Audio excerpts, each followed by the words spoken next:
Tuesday was release day. We got the Mavic 3 Pro, but at the same time we also got a new firmware for the Mini 3 Pro. And as usual here on the channel, we would take this for a test spin just to see if everything is like it's supposed to be. One of the things that we got with the new firmware, that was the capability to use the goggles. That is, the goggles that came with the avatar, as well as the motion controller, this dildo stick that will allow you to sort of operate the drone with the motion of your hands instead of the two sticks that we normally use to operate the drone.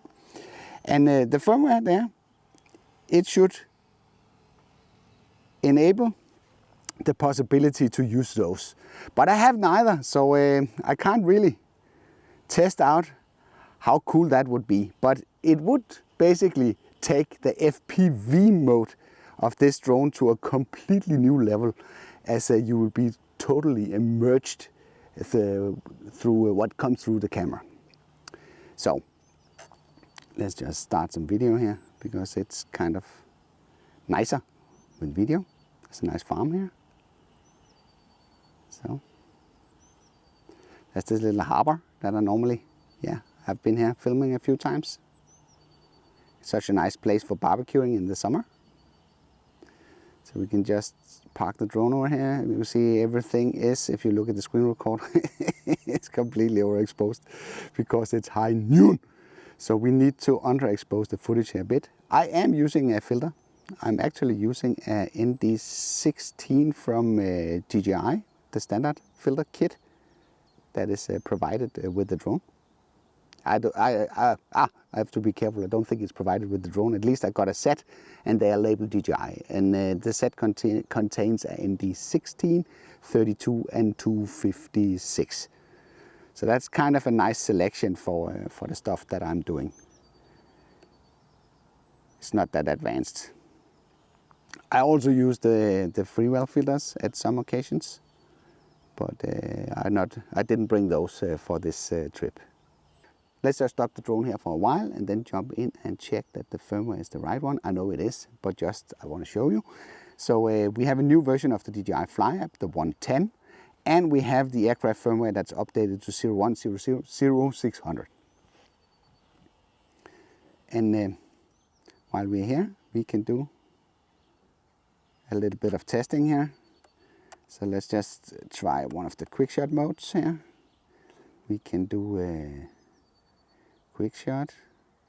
We can do a circle. Yes, go away. And we can use the bridge here maybe as our subject here. No, that was a droning. We want the circle like that. Then we just let it do a little bit. We don't want that. We want it in 4K. So, but everything seems more or less nice. I'm over water, so that's always interesting to test stuff when you're flying over open water, especially if something goes wrong. You may saw the video that I recorded at the Faro Bridge where I almost got into unrecoverable problems by flying out with the wind and returning against it, where again we just underexposed. I almost got into a position where I didn't have enough power to bring the drone back. Let's just repeat it here. Draw a box around the bridge here. Yes, let's let it go the other way, and we have underexposed now 4K 30. Everything is nice. The weather is nice. I'm sitting here enjoying myself with the drone. It's always nice. That's basically what you want, is sort of to enjoy yourself and have a smile on your face while you are playing around with these fantastic toys. It's amazing what you can do with these. As I said, it was released a Tuesday, and on Tuesday we got the Mavic 3 Pro. I made a separate video about that one and sharing my opinion on that drone. I think fundamentally this is only for professionals, because the weight has been pushed.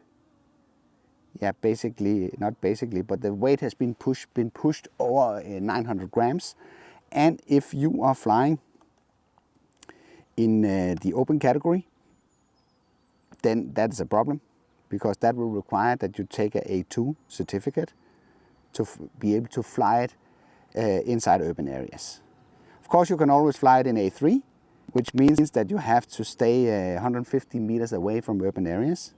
But as most of us wants to play around with,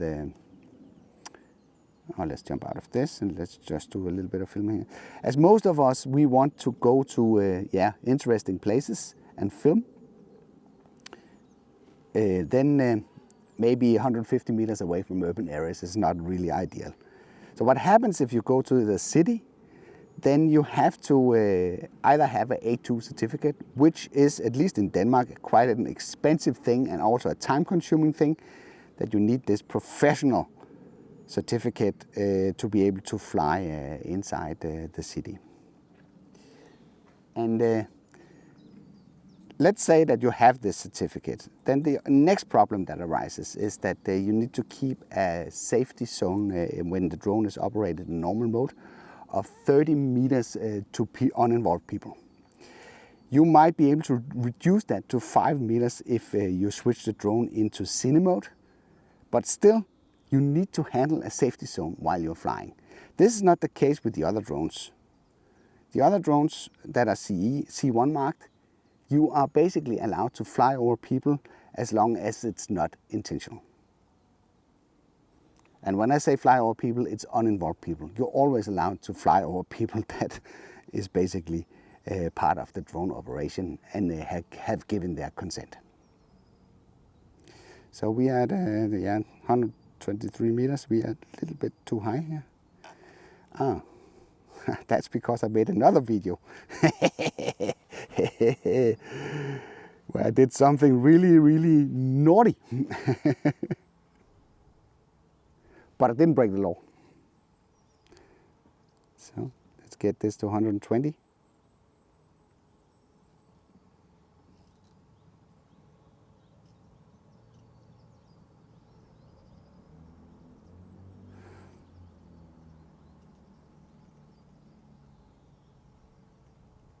Yeah.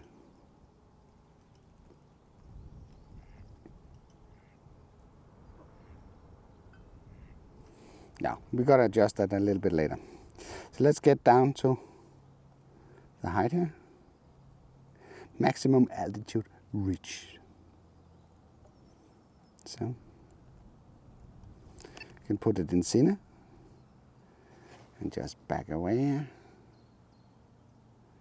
Let's see if we can do like a nice reveal shot of the harbor here.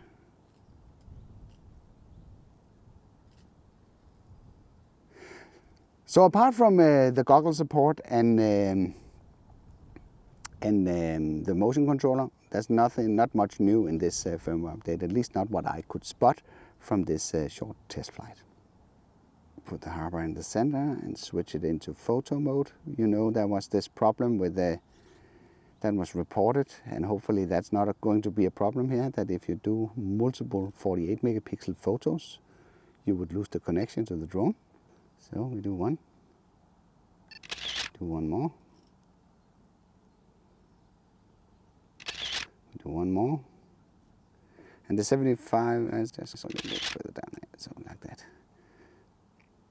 So that seems to be working without problems. Also, the guy that reported this issue, I think he found out that it was his SD card that was causing the problem, and now he can hopefully comment below this video and tell us if that is the case, if he still didn't see any problems after he was shifting to another SD card. Let's go back to video here. So, go down here.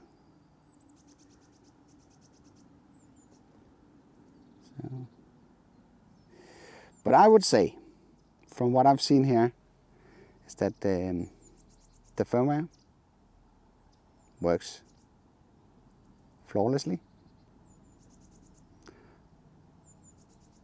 And I have to enjoy my Mini 3 Pro, because the company that actually borrowed me the drone originally wanted it back at some point, and then they forgot, I think. But now they are asking me to put it back. So 1 year after I got this unit, I'm actually being asked to deliver it back.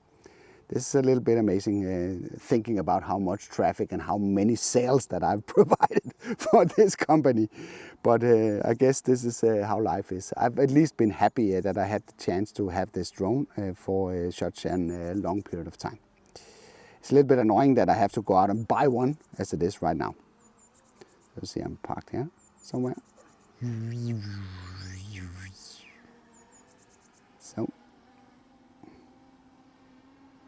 So that concluded my test flight with the DJI Mini 3 Pro and the latest firmware, as well as the DJI Fly App 110. I hope you liked this video. If you did, then give it a like. If you didn't like it, feel free to press the dislike button twice.